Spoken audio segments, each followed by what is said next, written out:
আম্মা বেগম আমাকে বলেছেন রোজ তাকে ওষুধ খাওয়ার কথা মনে করিয়ে দিতে। আহি বিস্মিত চোখে মায়ের দিকে তাকালো। এগুলো কি বলছে আম্মা বেগম? উর্মি কেন? তুমি আমাকে বলতে পারতে। শেরিন ভাবি আছে, শিমুল ভাবি আছে। মেয়ের কণ্ঠে অস্বস্তি টের পেয়ে বানু মির্জা শান্ত স্বরে বললেন। আহি, শান্ত হও মা। আহি চুপচাপ বসে পড়ল। উর্মি ওষুধের কৌটাটা বানু মির্জার পাশে রেখে নরম স্বরে বলল। দুঃখিত আপু, আমি বুঝতে পারিনি এতে সমস্যা হবে। উর্মির মুখে কষ্টের ছাপ দেখে বানু মির্জা মেয়েকে হালকা বকুনি দিলেন। আহা আহি, এমন করছিস কেন? এখানে যারা কাজ করে তারাও আমাদের পরিবারের অংশ। মায়ের সামনে আহি আর কিছু বলল না। উর্মি ধীর পায়ে কক্ষ থেকে বেরিয়ে গেল। কিন্তু দরজার বাইরে পা রাখতেই তার মুখের কোমলতা মিলিয়ে গেল। চেহারার রং পাল্টে গেল মুহূর্তে। চোখে মুখে ফুটে উঠল বিষাক্ত এক কঠোরতা। মনে মনে দাঁত চেপে সে বলল। একবার এই বাড়িতে পুরোপুরি প্রবেশ করতে দাও আহি, তারপর তোমার ব্যবস্থা আমি করে নেব।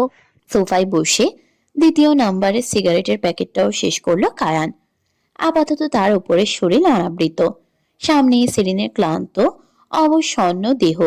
বিছানায় নিস্তেজ হয়ে শুয়ে আছে সে। শরীরটা কম্বলে মোড়া। কায়ানের চোখ দুটো অসহ্য জ্বালায় পুড়ছে। সে সিলিং এর দিকে স্থির দৃষ্টিতে তাকিয়ে দীর্ঘশ্বাস ফেলল। মনের ভিতর জমে থাকা অন্ধকার ধীরে ধীরে বিষের মতো ছড়িয়ে পড়ছে। আমি জানি যা আমি দেখেছি তার সবটাই সত্যি নয় সেরিন, কিন্তু তুমি যদি কোনোদিন আমার বুক থেকে উড়ে গিয়ে অন্য কারো আশ্রয় খুঁজতে চাও, তবে জেনে রেখো তোমাকে বাঁচিয়ে রাখার মতো দয়ালু আমি নই। আমি জানি তুমি কিছু লুকাচ্ছ। একবার শুধু আমাকে সবটা বের করতে দাও, তারপর এমন শেকল পরাবো যা তুমি কল্পনাও করতে পারবে না। এই শিকদার কায়ান মাহবুব কতটা ভয়ঙ্কর হতে পারে তা তখন বুঝবে। কায়ানের ভিতরের এই অন্ধকার যেন ভালোবাসার চেয়েও ভয়ঙ্কর।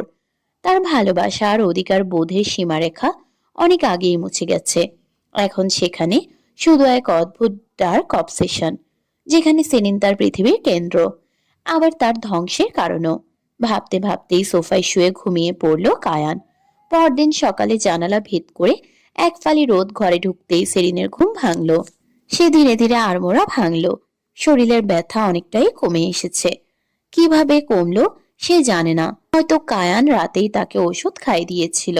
সেরিন উঠে বিছানায় বসলো। পর মুহূর্তেই তার বুক ধক করে উঠল। নিজেকে ভীষণ অসহায় লাগছে তার। সে পাশে তাকালো। সোফায় ঘুমিয়ে আছে কায়ান। সেরিনের চোখ মুহূর্তেই জলে ভরে উঠল। নিজের প্রতি এমন ঘৃণা তার আগে কখনো হয়নি। বারবার মনে হচ্ছে লোকটা কেন তাকে শেষ করে দিল না। মেরে ফেললেও হয়তো এত কষ্ট হতো না। এমন স্ত্রীকে কে নিজের ঘরে রাখে? তার বুক থেকে ফুপিয়ে কান্না বেরিয়ে এলো। মনে মনে বলল। আমি আপনাকে কিছু বলতে পারছি না কায়ান, আমায় ক্ষমা করে দিন। আমি মুখ খুললেই আমাদের পরিবারটা এলোমেলো হয়ে যাবে, সবকিছু ভেঙে যাবে। আমায় ক্ষমা করে দিন, আমার মতো স্ত্রীর বেঁচে থাকার অধিকার নেই। সেলিন কাঁদছিল। হঠাৎ পেছন থেকে কারোর উষ্ণ স্পর্শে কেঁপে উঠল সে। কায়ান। সে পেছন থেকে শক্ত করে সেলিনকে জড়িয়ে ধরেছে, এমন ভাবে যেন ছেড়ে দিলে মানুষটা হারিয়ে যাবে। দুজন অনেকক্ষণই সেভাবে বসে রইল নীরব, স্থির। শুধু তাদের ভারী নিঃশ্বাসের শব্দ ঘরের নিস্তব্ধতা ভাঙছিল। সেলিনের ভিতর ভয়, অপরাধ বোধ আর অসহায়তা একসাথে তোলপাড় করছে। অন্যদিকে কায়ানের আলিঙ্গনে আছে এক অদ্ভুত আঁকড়ে ধরা অন্ধকার, যেখানে ভালোবাসা আর মালিকানার সীমা আলাদা করা সম্ভব। কিছুক্ষণ পর কায়ান নিচু স্বরে বলল। যেখান থেকে শুরু করেছিলাম, চলো সেখানে যাই। সেলিন কাপা কণ্ঠে জিজ্ঞেস করল। কোথায়? কায়ানের কণ্ঠ গভীর স্থির। সমুদ্রে। সেলিন আর না করল না। তার নিজের ইচ্ছা অনিচ্ছা ভয় সব যেন অনেক আগেই মুছে গেছে। এখন কায়ান তাকে যেখানে নিয়ে যাবে সে সেখানেই যাবে, এক অসহায় আত্মসমর্পণের মতো, অথবা হয়তো এক নীরব বন্দিত্বের মতো। সকালের খাবারের সঙ্গে সেলিন এবং কায়ানের জন্য মেনশনে এসে পৌঁছালো অনেকগুলো নতুন পোশাক। শাওয়ার নিয়ে সেলিন একটি ড্রেস পরে নিল। পোশাকটি গায়ে দিতেই তার বুকের ভিতর হালকা কাঁপন উঠল। এটা ঠিক সেই ড্রেসের মতো যেটা সে পরেছিল সেই সফরে, যখন সেলিন, শিমুল, জেবরান, কায়ান এবং মেহেরিন একসাথে কক্সবাজার গিয়েছিল। এক মুহূর্তের জন্য সময় যেন থমকে দাঁড়ালো। কাপড়ের স্পর্শের সঙ্গে সঙ্গে পুরনো স্মৃতিগুলোও যেন জেগে উঠল। সেলিন নিঃশব্দে পোশাকটা পরে নিল। নিচে কায়ান খাবার নিয়ে বসে আছে। সেরিন ধীর পায়ে গিয়ে কায়ানের পাশে বসলো। আজও কায়ানের চোখে সেই গভীরতা, সেই অদ্ভুত স্থিরতা, যেন তার ভেতরে অনেক কথা জমে আছে, কিন্তু শব্দ হয়ে বেরোতে চাইছে না। কায়ান নিজের হাতে সেরিনকে খাবার খাইয়ে দিল। তার প্রতিটা স্পর্শে ছিল এক ধরনের নীরব যত্ন, অথচ সেই যত্নের গভীরে লুকিয়েছিল অধিকার বোধের তীব্র ছাপ। খাবার শেষ করে সে সেরিনকে ওষুধ খাইয়ে দিল। এরপর দুজন রওনা করলো চট্টগ্রাম থেকে কক্সবাজারের উদ্দেশ্যে। গাড়ি ধীরে ধীরে শহরের ব্যস্ততা পেরিয়ে এগিয়ে যেতে লাগলো দূরের সমুদ্রের দিকে। সেরিন জানালার বাইরে তাকিয়ে রইল। পথ যেন তাকে টেনে নিয়ে যাচ্ছে অতীতের গভীরে। মনে পড়ে গেল সেই দিনের কথা, যেদিন তারা হঠাৎ এক গ্রামে আটকে পড়েছিল।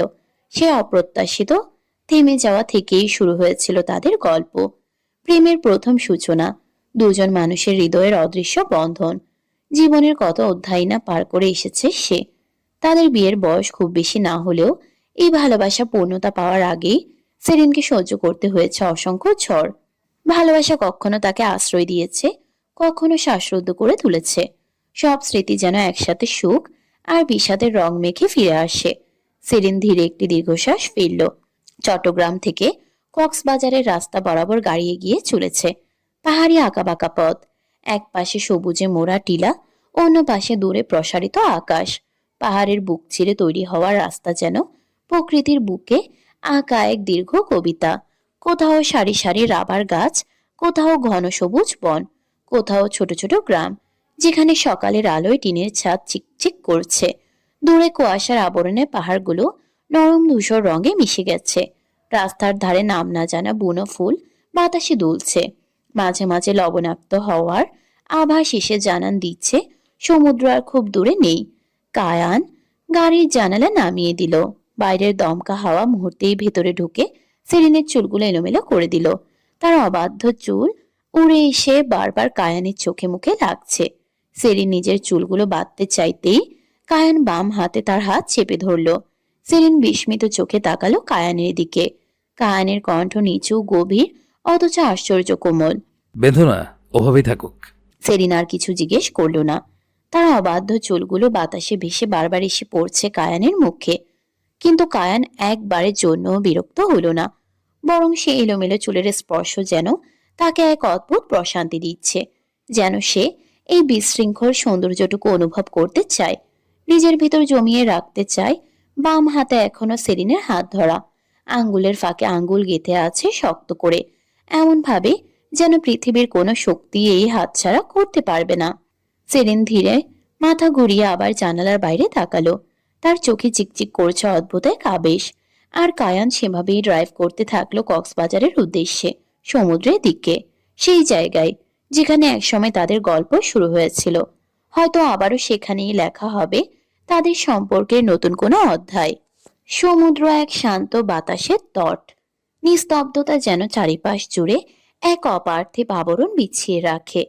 দূর দিগন্ত ছুঁয়ে থাকা নীল জলরাশি, অনবরত বয়ে চলা শীতল বাতাস, আর বালুকা বেলায় ঢেউয়ের ছন্দময় পদচারণা মিলিয়ে সৃষ্টি করে এক মোহময় সৌন্দর্য। সমুদ্রের বিরাট ঢেউ যখন দুলে দুলে তটরেখায় আশ্রে এসে পড়ে, তখন সেই দৃশ্যের সৌন্দর্য শব্দে প্রকাশ করা সত্যি অসম্ভব হয়ে ওঠে। প্রকৃতির এমন কিছু রূপ আছে যা কেবল অনুভব করা যায়, ভাষায় সম্পূর্ণভাবে ধরে রাখা যায় না। সমুদ্র ঠিক তেমনই। সমুদ্র মানে ভিন্ন ভিন্ন মানুষের কাছে ভিন্ন ভিন্ন সৌন্দর্য। কারো কাছে এটি শান্তির আশ্রয়, কারো কাছে হারিয়ে যাওয়া নিজেকে ফিরে পাওয়ার ঠিকানা। কেউ বারবার ফিরে আসে সমুদ্রের বুকে, তার অনন্ত গভীরতায় নিজের স্বপ্নগুলো ভাসিয়ে দিতে। আবার কেউ কর্মব্যস্ত জীবনের ক্লান্তি ভুলে হৃদয়ের সমস্ত অস্থিরতা শান্ত করতে ফিরে যায় সেই নীল বিস্তারে। জীবনের ব্যস্ততার ফাঁকে নিজেদের জন্য এক টুকরো নির্মল সুখ খুঁজে পাওয়ার নামই যেন সমুদ্র তট। সমুদ্র কায়ান এবং সেরিনের জীবনের সবচেয়ে গুরুত্বপূর্ণ জায়গাগুলোর মধ্যে একটি। এই নীল বিস্তারের বুক থেকেই তাদের জীবনের এক নতুন অধ্যায়ের সূচনা হয়েছিল। সে স্থানটি শুধু একটি জায়গা নয়, বরং তাদের স্মৃতি, অনুভূতি আর অগণিত অপ্রকাশিত আবেগের নীরব সাক্ষী। সেরিনের বরাবরই সমুদ্রের প্রতি এক গভীর টান রয়েছে। সমুদ্রের নীল পানি, মাতাল করা বয়ে চলা বাতাস, পায়ের নিচে নরম বালুর স্পর্শ, সবকিছুই তার ভীষণ প্রিয়। প্রকৃতি প্রেমী একজন মানুষ হিসেবে সেরিন সত্যিই সমুদ্রকে ভালোবাসে। প্রকৃতির মাঝে সে খুঁজে পায় প্রশান্তি, খুঁজে পায় নিজের আত্মার এক অদ্ভুত স্বস্তি। তাই তো সে বারবার বোনের সঙ্গে ছুটে এসেছে সমুদ্রের কাছে, সেই নীল জলরাশির সামনে দাঁড়িয়ে হৃদয় ভরে শ্বাস নিতে আর নিজের ভেতরে জমে থাকা সব ক্লান্তি ঢেউয়ের সাথে ভাসিয়ে দিতে। একটি 5 তারকা হোটেলের বিলাসবহুল রুমে উঠেছে কায়ান এবং সেরিন। এটাই সেই রুম যেখানে কায়ান সবসময় এসে থাকে। রুমটির সাথে রয়েছে একটি নিরিবিলি বিচ, যেখানে বসে অনায়াসে ঘন্টার পর ঘন্টা কাটিয়ে দেওয়া যায়। চারপাশে শান্ত পরিবেশ যেন মুহূর্তেই মনকে প্রশান্ত করে তোলে। দীর্ঘ জার্নির ক্লান্তি সেরিনের শরীর জুড়ে স্পষ্ট। রুমে এসে আয়নার সামনে বসে নিজেকে দেখছিল সে। শরীরের বেশ কয়েকটি জায়গায় কালচে হয়ে আছে কতগুলোর দাগ। সেগুলোর দিকে তাকিয়ে তার দৃষ্টি ধীরে ধীরে ভারী হয়ে আসে। কায়ান তখন কিছু কাজে ব্যস্ত ছিল। কিছুক্ষণ পর রুমে ঢুকে আয়নার সামনে বসে থাকা সেরিনকে দেখে এক নজরেই বুঝে ফেলে সেরিন ঠিক কি ভাবছে। কায়ান লাগেজ খুলে একটি ড্রেস বের করলো, তারপর সেটি হাতে নিয়ে সেরিনের দিকে এগিয়ে দিয়ে বলল। যাও শাওয়ার নিয়ে এসো। কায়ানের কণ্ঠে সেরিনের ধ্যান ভাঙল। সে ফিরে তাকালো কায়ানের দিকে। ওকে। সেরিন ধীরে উঠে দাঁড়ালো। কায়ানের হাত থেকে ড্রেসটি নিয়ে শাওয়ার নিতে চলে গেল। শাওয়ার শেষ করে যখন সেরিন রুমে ফিরে এলো, তখন দেখলো কায়ান সোফায় বসে আছে। সেরিন বেরিয়ে আসতে কায়ান তাকে আলতো করে ধরে খাটে বসিয়ে দিল। সেরিন নীরবে তাকিয়ে রইল কায়ানের দিকে। কায়ান পকেট থেকে একটি অয়েন্টমেন্ট বের করলো। তারপর অত্যন্ত যত্নের সাথে সেরিনের শরীরের প্রতিটি কালচে ক্ষতস্থানে ঔষধ লাগিয়ে দিতে লাগলো। তার স্পর্শে ছিল সংযত কোমলতা আর চোখে এক অদ্ভুত স্থিরতা। সেরিন নিঃশব্দে তাকিয়ে রইল কায়ানের দিকে। সকল ক্ষতস্থানে অয়েন্টমেন্ট লাগানো শেষ হলে কায়ান উঠে দাঁড়ালো। রেস্ট করো। সেরিন আর কিছু বলল না। নীরবে বিছানার এক কোণায় গিয়ে নিজেকে গুটিয়ে নিল, যেন ক্লান্ত শরীরের সঙ্গে সঙ্গে তার মনের ভারও সেই নীরবতার মাঝে আশ্রয় খুঁজে নিল। সূর্য ধীরে ধীরে পশ্চিম আকাশের দিকে ঢলে পড়ছে। কায়ান হোটেল রুমের বিশাল জানালার সামনে দাঁড়িয়ে বাইরের দিকে তাকিয়ে আছে। দূরে সমুদ্রের বিস্তৃত জলরাশি সোনালি আলোয় চিকচিক করছে। আকাশের রং ধীরে ধীরে বদলে যাচ্ছে। নীলের গায়ে লেগেছে কমলা আর সোনালি আভা। সেরিন তখনও ঘুমিয়ে আছে। একবার ঘুমানোর পর আর জেগে উঠেনি। কায়ানও তাকে ডিস্টার্ব করেনি। তার চোখে মুখে অন্যরকম এক চিন্তার ছাপ। মনে হচ্ছে বহু ভাবনা এসে ঘুরপাক খাচ্ছে তার ভেতরে। কিছুক্ষণ পর সেরিনের ঘুম ভাঙল। ধীরে ধীরে চোখ খুলে উঠে বসতেই কায়ানকে বসে থাকতে দেখলো। তারপর দেয়াল ঘড়ির দিকে তাকালো। বিকাল 4টা বাজে। তার ফোনটা কায়ান নিয়ে নিয়েছে, অথচ এখনো ফেরত দেয়নি। সেরিন আর সেটা চাইবার সাহসও দেখায়নি। সেরিন বিছানা ছেড়ে নিচে নামতেই কায়ান ফিরে তাকালো।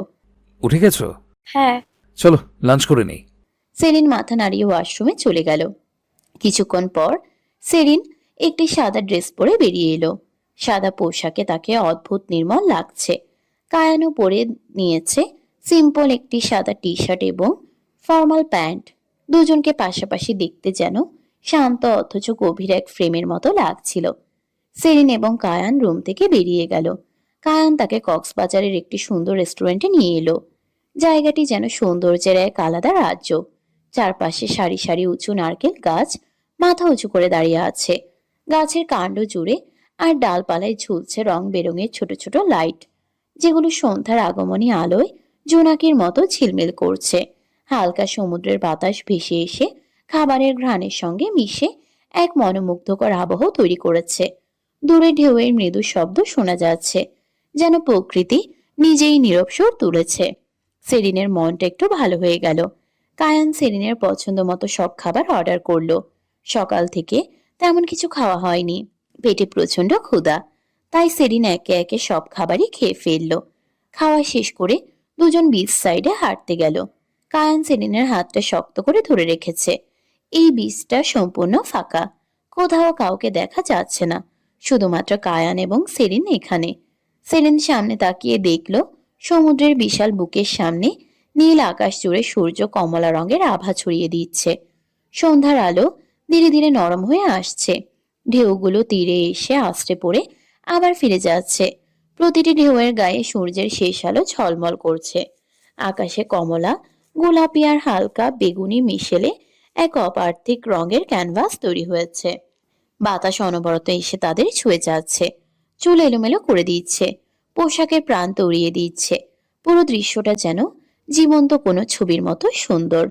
কায়ান সমুদ্রের সামনে এসে সেরিনকে নিজের দিকে ফেরালো। হুট করেই সে সেরিনকে জড়িয়ে ধরলো। সেরিনের হাইট অনুযায়ী সে কায়ানের বুক পর্যন্তই পড়ে। কায়ান তাকে শক্ত করে বুকে চেপে ধরে বলল। ভালোবাসো আমাকে? সেরিন কাপা কণ্ঠে জবাব দিল। হ্যাঁ, ভালোবাসি। কায়ান সেরিনের ঘ্রাণ নিতে নিতে আবার বলল। আবার বলো। সেরিন আবার বলল। ভালোবাসি। এভাবেই প্রায় 50 বারেরও বেশি সেরিনকে দিয়ে ভালোবাসি বলিয়ে নিল কায়ান। সেরিনও বিরক্তি না দেখিয়েই প্রতিবার বলল। এরপর কায়ান সেরিনকে ছেড়ে দিল। সেরিনের লম্বা চুলগুলো বাতাসে উড়ছে। কায়ান আলতো হাতে তার চুলগুলো কানের পেছনে গুজে দিল। ওকে। কায়ান সেরিনের হাত ধরে গাড়ির কাছে নিয়ে গেল। দুজন আবার গাড়িতে উঠে বসলো। কায়ান নিজ হাতে সেরিনের সিট বেল্ট লাগিয়ে দিল। তারপর গাড়ি স্টার্ট করলো। ততক্ষণে সূর্যটা প্রায় পশ্চিমে ঢলে পড়েছে। চারপাশে সন্ধ্যা নামার অপেক্ষা। আকাশের শেষ আলো মুছে গিয়ে ধীরে ধীরে রাতের নরম আধা নেমে আসছে। কায়ান গাড়ি ড্রাইভ করে সেরিনকে আরেকটি রেস্টুরেন্টে নিয়ে এলো। গাড়ি থামতেই কায়ান আগে নেমে সেরিনের পাশের দরজাটি খুলে দিল। সেরিনও ধীরে ধীরে বেরিয়ে এলো। দুজন পাশাপাশি হেঁটে রেস্টুরেন্টের ভেতরে প্রবেশ করলো। এটি আগের রেস্টুরেন্টের থেকেও অনেক বেশি সুন্দর।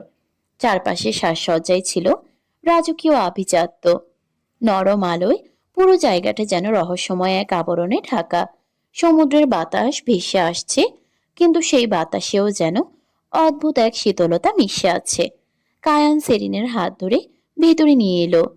অদ্ভুত বিষয় হলো এখানে কেউ নেই। পুরো রেস্টুরেন্ট নিস্তব্ধ। কোথাও কোনো অতিথি নেই, শুধু ভয়ানক নীরবতা। সেরিন অবাক হয়ে গেল। এখানে কেউ নেই কেন? কায়ান কোনো উত্তর দিল না। সেরিন ফিরে তাকালো কায়ানের দিকে। কায়ান মৃদু হাসলো। তারপর সেরিনের পেছনে গিয়ে দাঁড়িয়ে কালো কাপড় দিয়ে তার চোখ বেঁধে দিল। আরে কি করছেন? সেরিন আর কিছু বলল না। কায়ান তার হাত শক্ত করে ধরে ধীরে ধীরে ভেতরের দিকে নিয়ে যেতে লাগলো। রেস্টুরেন্টের সব স্টাফ তখন দাঁড়িয়েছিল। তারা কায়ানকে বো করে সম্মান জানালো। কায়ান ইশারায় তাদের কিছু জিজ্ঞেস করলো। তারাও ইশারায় পেছনের বিচ সাইডের দিকে যেতে বলল। আসলে এটি সমুদ্রের ধারে গড়ে ওঠা একটি রেস্টুরেন্ট। কায়ান সেরিনকে নিয়ে সেখানে চলে গেল। সমুদ্রের গর্জন এখনো আরো সমুদ্রের গর্জন এখন আরো স্পষ্ট শোনা যাচ্ছে। রাত প্রায় নেমে এসেছে। দূরের ঢেউগুলো কালো ছায়ার মতো তীরে এসে আছড়ে পড়ছে।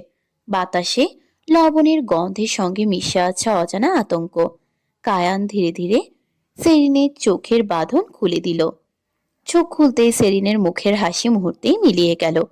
সামনের দৃশ্য দেখে তার শরীর জমে গেল। কয়েকজন লোক মাটিতে পড়ে আছে, গুরুতর আহত অবস্থায়। কারোর হাতের কবজি থেকে নেই, কারোর পায়ের হাঁটুর থেকে নিচের টুকু নেই, কারোর একটা হাত নেই, কারোর দু হাতের আঙ্গুল নেই। তাদের ক্ষতস্থান বেয়ে অনবরত রক্ত গড়িয়ে পড়ছে। নিচের বালি রক্তাক্ত তাদের রক্তে। তাদের অবস্থা এতটাই ভয়াবহ যে দৃশ্যটা দেখলেই বুক কেঁপে ওঠে। তাদের পাশে বসে আছে জাকির। তার হাত বাঁধা, শরীর জুড়ে আঘাতের চিহ্ন।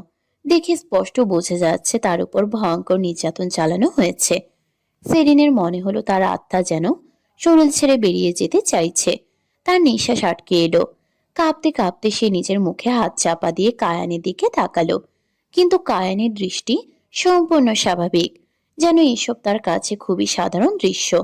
তার চোখে না ছিল বিস্ময়, না ছিল করুণা, শুধু ঠান্ডা স্থির এক নির্লিপ্ততা। সেলিনের কণ্ঠ কেঁপে উঠল। এগুলো কি? কায়ান কোনো উত্তর দিল না। পাশে দাঁড়িয়ে থাকা ছেলেদের মধ্যে একজন দ্রুত দুটো চেয়ার এনে রাখলো। কায়ান নির্বিকার ভঙ্গিতে একটিতে বসলো। পায়ের উপর পা তুলে আরাম করে হেলান দিল। অন্যদিকে সেলিনের পুরো শরীর কাঁপছে। সামনের নির্মম দৃশ্য, সমুদ্রের অন্ধকার গর্জন আর কায়ানের অস্বাভাবিক শান্ত মুখ সব মিলিয়ে মুহূর্তটা যেন গা শিউরে ওঠার মতো এক দুঃস্বপ্নে পরিণত হলো। কায়ান সেলিনের চোয়াল শক্ত করে চেপে ধরে নিজের দিকে ফিরিয়ে নিল। তার চোখে তখন এমন এক দহন, যেন বহুদিন ধরে আটকে থাকা আগুন আজ সবকিছু ভস্ম করে দেবে। সবকিছু বলো সেরিন, জাস্ট একটা ফুল স্টপ বাদ পড়লেও তোকে সহ এই সব কটাকে এখানে পুঁতে রাখবো। আমার আর ধৈর্য কুলাচ্ছে না। সেরিন এই প্রথম কায়ানের এমন ভয়ঙ্কর রূপ দেখল। ভয়ঙ্কর, নির্মম, অসুস্থ রকমের শান্ত। তার সামনে বসে থাকা মানুষটা যেন সেই পুরনো কায়ান নয়, যে কখনো তার চোখের জল সহ্য করতে পারত না। এই যেন সম্পূর্ণ অন্য কেউ, যার ভেতরে মানবিকতার শেষ কণাটুকুও এই মুহূর্তে নিঃশেষ হয়ে গেছে। সেরিনের হাত পা থরথর করে কাঁপছিল, ঠোঁট শুকিয়ে সাদা হয়ে এসেছে। বুকের ভেতর হৃদস্পন্দন এত জোরে আঘাত করছিল যেন পাঁজর ভেঙে বেরিয়ে আসবে। কায়ান হিস হিস স্বরে বলল। সময় নেই সেরিন, কথা বল। সেরিন চুপ। সেই নীরবতা যেন কায়ানের মস্তিষ্কে আরো বিষ ঢেলে দিল। কায়ান একবার চোখের ইশারা করল। ইশারা বুঝে পিছন থেকে একটি ছেলে সামনে এগিয়ে এলো। তার মুখে কোনো ভাবান্তর নেই। পকেট থেকে ধীরে ধীরে একটি ধারালো ছুরি বের করলো সে। জাকিরের পাশে জাকিরের পাশে পড়ে থাকা ছেলেটির হাত চেপে ধরে এক মুহূর্তও দেরি না করে আঙ্গুলগুলো কেটে ফেলল। চারপাশে ছিটকে পড়ল উষ্ণ রক্ত। ছেলেটার আত্মচিৎকার রাতের নিস্তব্ধতা ছিন্ন ভিন্ন করে দিল। সেরিন নিজের দুই কান শক্ত করে চেপে ধরে মাটিতে বসে পড়ল। বন্ধ করুন এসব, বন্ধ করুন। জাকিরের তখনও জ্ঞান ফেরেনি। সেরিনের মস্তিষ্ক সামনের এই নির্মম দৃশ্য দেখে যেন কাজ করা বন্ধ করে দিয়েছে। তার পুরো শরীর অসাড় হয়ে আসছিল। সে জানতো সত্যিটা আর লুকিয়ে রাখা সম্ভব নয়, কিন্তু কায়ানের এই রূপ তাকে আরো আতঙ্কিত করে তুলছিল। হঠাৎ কায়ান সেরিনের চুলের গোছা মুঠোয় ভরে টেনে ধরল। ব্যথায় সেরিন চোখ বন্ধ করে ফেলল। সেরিন, তোর সময় শেষ হয়ে যাচ্ছে জান। কাপা কণ্ঠে সেরিন বলল। আপনি এসব কেন করছেন? কায়ানের ঠোঁটে নিষ্ঠুর হাসি ফুটল। তুই সব সত্যি বলে দিলেই ওরা রেহে পেয়ে যাবে। সেরিন কায়ানের শার্ট খামচে ধরে চোখ বন্ধ করল। ওদের ছেড়ে দিন, আমি সব বলছি। এটাই তো চাই, বল। সেরিন চোখ বন্ধ করে কায়ানের বুকে মুখ গুজে দিল। তার শরীর কাঁপছে। ওদের সরান প্লিজ, আমার ভয় করছে। কায়ান তার চুল আরো শক্ত করে ধরে তাকে নিজের সামনে টেনে আনলো।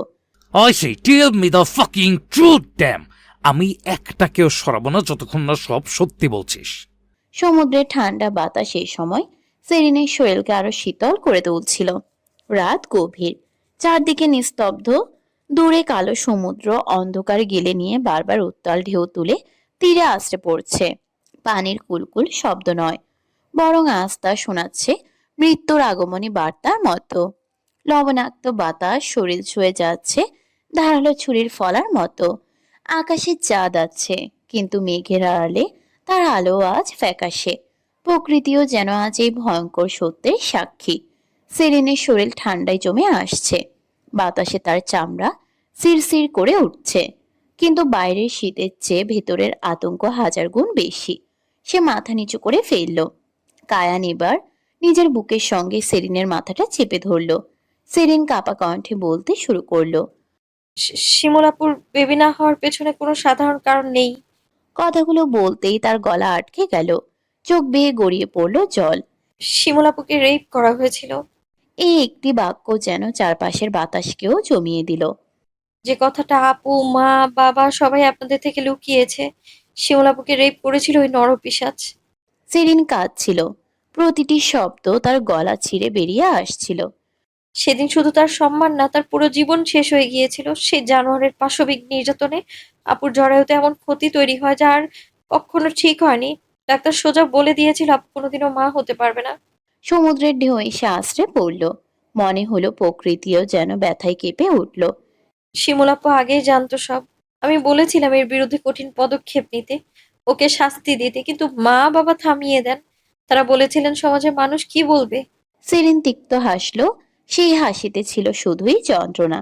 সমাজ, একটা মেয়ের জীবন শেষ হয়ে গেল, তবুও সবার ভয় ছিল সমাজকে নিয়ে। তার কণ্ঠ ভেঙে গেল। মা বাবার সিদ্ধান্তে পুরো ঘটনাটা চাপা পড়ে যায়। কেউ কিচ্ছু জানলো না। আপুও কাউকে বলেনি। এরপর আপুর বিয়ে হয়, সেসব জেনেই সংসার শুরু করে। সে গভীর শ্বাস নিল। শুধু একটা জিনিস আমি জানতাম না, আপু যে কখনো মা হতে পারবে না, এটা আমি জানতাম না। কায়ানের আঙ্গুল শক্ত হয়ে উঠল। সেরিন বলতে থাকলো। আমি শুধু জানতাম আপুকে রেপ করা হয়েছিল, কিন্তু জাকিরের কাছে সেই রাতের ভিডিও ছিল। এইবার তার পুরো শরীর কেঁপে উঠল। জাকির সেই ভিডিও দিয়ে আমায় ব্ল্যাকমেইল করতো, বলতো যদি আপনাকে কিছু বলি তবে ভিডিওটা ছড়িয়ে দেবে, আপুর সংসার শেষ হয়ে যাবে। তার চোখ দিয়ে অঝরে জল ঝরছে। সে আমাকে তার সঙ্গে রেস্টুরেন্টে যেতে বলতো। আমি দু একবার গিয়েছি, যতটা পারতাম অ্যাভয়েড করতাম আমি। সেরিনের নিঃশ্বাস ভারী হয়ে উঠল। কিন্তু সেদিন সে আমাকে এতটা চাপ দিয়েছিল যে আমি কিচ্ছু করতে পারিনি। শেষমেশ আপুকে কল করি। আপু এমন ভাবে বললো যা কিছু হবে না, হলে আমি দেখবো। সেরিন চোখ বন্ধ করলো। তাই আমি গেলাম সেখানে। তার ঠোঁট কাঁপছে। ভাগ্যিস আপনি চলে এসেছিলেন। এক ফোঁটা অশ্রু গড়িয়ে পড়ল। জানি না এরপর কি হতো। সব কথা বলে সেরিন কান্নায় ভেঙে পড়ল। এতদিন বুকের ভেতর পাথরের মতো চেপে রাখা সত্য আজ বেরিয়ে এসেছে। কষ্ট, ভয়, অপমান, অসহায়ত্ব সব একসাথে তাকে ভেঙে চুরমার করে দিচ্ছে। কায়ান শান্ত দৃষ্টিতে তাকিয়ে রইল সেরিনের দিকে, ভয়ঙ্করভাবে শান্ত। এই নীরবতা সেরিনকে আরো আতঙ্কিত করলো। সে ভেবেছিল হয়তো এবার কায়ানের রাগ বিস্ফোরিত হবে, হয়তো সে আবার আঘাত করবে। কিন্তু তাকে সম্পূর্ণ অবাক করে দিয়ে কায়ান ঝুঁকে এলো। পর মুহূর্তেই তার ওষ্ঠদ্বয় সেরিনের ওষ্ঠ আঁকড়ে ধরল। সেরিন চোখ বন্ধ করে নিল। তার গাল বেয়ে গড়িয়ে পড়া নোনা জল কায়ান নিজের ঠোঁটে শুষে নিল। সমুদ্রের লবণাক্ত বাতাস, রাতের অন্ধকার, আর দুই ভাঙাচোরা মানুষের মাঝখানে জমে থাকা তীব্র আবেগ এক অদ্ভুত নীরব বিস্ফোরণে রূপ নিল। ভালোবাসা, ভয়, অধিকার, ক্রোধ আর প্রতিশোধ এক হয়ে এমন এক অনুভূতির জন্ম দিল যার নাম ভাষায় বলা যায় না। কায়ান সবটা শুনে, ভালোবাসা, ভয়, অধিকার, ক্রোধ আর প্রতিশোধ এক হয়ে এমন এক অনুভূতির জন্ম দিল যার নাম ভাষায় বলা যায় না। কায়ান সবটা শুনে ধীরে ধীরে উঠে দাঁড়ালো। তার চোখে মুখে এমন এক নিস্তব্ধ জ্বর যার গভীরতা বোঝার ক্ষমতা সবার থাকে না। এক মুহূর্তও দেরি না করে সে সেরিনকে পাজা কোলে তুলে নিল। তারপর নিজের ছেলেদের দিকে কেবল একবার ইশারা করলো। তার ছেলেরা যেন কায়ানের নীরব ভাষাই বুঝে নেয়। একটি শব্দ উচ্চারণ না করে কায়ান সেরিনকে নিয়ে হোটেলের দিকে ফিরে এলো। সেরিন তখনও ফুপিয়ে কাঁদছে। ছোট্ট শরীরটা কাঁপছে আতঙ্কে, যেন তার ভিতরে ছোট আত্মাটাও আজ ভয় পেয়ে গুটিয়ে গেছে। সে কায়ানের শার্ট এমন শক্ত করে খামচে ধরে আছে, যেন ছেড়ে দিলে পেছনে ফেলে আসা সেই ভয়ঙ্কর মানুষগুলো আবার জীবন্ত হয়ে তার দিকে ছুটে আসবে। হোটেল রুমে ফিরে কায়ান সোজা ওয়াশরুমে চলে গেল। ওয়াশরুমের বিশাল বাথটাবে পানি ভরতে লাগলো সে। ঠান্ডা আর কুসুম গরম পানির মিশ্রণে ধোঁয়াটে আবহ তৈরি হলো চারপাশে। পানি ভরে গেলে কায়ান অত্যন্ত সতর্ক অথচ অদ্ভুত রুক্ষ ভঙ্গিতে সেরিনকে সেই পানির ভেতরে নামিয়ে দিল। তারপর হ্যান্ড শাওয়ার হাতে তুলে নিল। পাগলের মতো সেরিনের শরীর পরিষ্কার করতে শুরু করলো সে। তার প্রতিটি স্পর্শে ছিল এক অদ্ভুত উন্মাদনা, যেন সে ময়লা ধুচ্ছে না, বরং সেরিনের শরীরে লেগে থাকা ভয়, অপমান আর অন্য কারো অস্তিত্ব মুছে ফেলতে চাইছে। কিন্তু কায়ানের শক্ত হাতের চাপে সেরিন ব্যথা পাচ্ছিল, শরীর কুঁকড়ে আসছিল। তবুও মুখ ফুটে কিছু বলার সাহস তার হচ্ছিল না। কায়ানের নীরবতা আজ শব্দের চেয়েও ভয়ঙ্কর। সময় পেরিয়ে গেল 1 ঘন্টারও বেশি, তবুও কায়ান থামল না। শরীর কুঁকড়ে আসছিল, তবুও মুখ ফুটে কিছু বলার সাহস তার হচ্ছিল না। কায়ানের নীরবতা আজ শব্দের চেয়েও ভয়ঙ্কর। সময় পেরিয়ে গেল 1 ঘন্টারও বেশি, তবুও কায়ান থামল না। বিনা বাক্যে একইভাবে সেরিনের শরীর পরিষ্কার করেই চলল। এদিকে সেরিনের শরীর ঠান্ডায় কাঁপতে শুরু করেছে। কিছুক্ষণ পর তার হাঁচি শুরু হলো। সেই শব্দে কায়ান অবশেষে থামলো। হাতে ধরা হ্যান্ড শাওয়ারটা আচমকা ছুঁড়ে ফেললো মেঝেতে। ধাতব শব্দে পুরো ওয়াশরুম কেঁপে উঠল। সেরিনও কেঁপে উঠল ভয়ে। কায়ান ধীরে ধীরে নিচু হলো। তারপর শক্ত করে সেরিনের চোয়াল চেপে ধরে তার মুখ নিজের দিকে ফেরালো। গভীর ঠান্ডা ভয়ঙ্কর কণ্ঠে বলল, কোথায় কোথায় হাত দিয়েছিল ওই ছেলে তোর? সেরিনের ঠোঁট কাঁপছে। কোথাও দেয়নি। আমি দিতে দেইনি। কায়ানের চোয়াল শক্ত হয়ে উঠল। তাহলে ওর জ্যাকেট তোর শরীরে কেন ছিল? সেরিন ভয়ে গিলে ফেলল শুকনো লালা। ঠান্ডা লাগছিল তাই। কায়ানের ভেতরে তখন তীব্র ক্রোধ জ্বলে উঠছে। ইচ্ছে করছে ঠাস করে আরেকটা চড় বসিয়ে দিতে। এত বড় সত্য সে তার কাছ থেকে লুকিয়েছে। এত সাহস হলো কিভাবে মেয়েটার? কিন্তু পর মুহূর্তেই সে নিজেকে থামালো। সেরিন এখনো ভয়ে জমে আছে। এখন তাকে আরো ভেঙে দেওয়া যাবে না। কায়ান একটিও শব্দ না বলে সেরিনকে আবার কোলে তুলে নিল। বড় একটি টাওয়াল দিয়ে তাকে জড়িয়ে বেডরুমে নিয়ে এলো। বিছানায় ধীরে শুয়ে দিল তাকে। তারপর নিজেও ঝুঁকে এলো উপরে। তার দৃষ্টি অন্ধকার, অধিকারী, বিপজ্জনক। কণ্ঠ নিচু, কিন্তু প্রতিটি শব্দে স্পষ্ট উন্মত্ততা।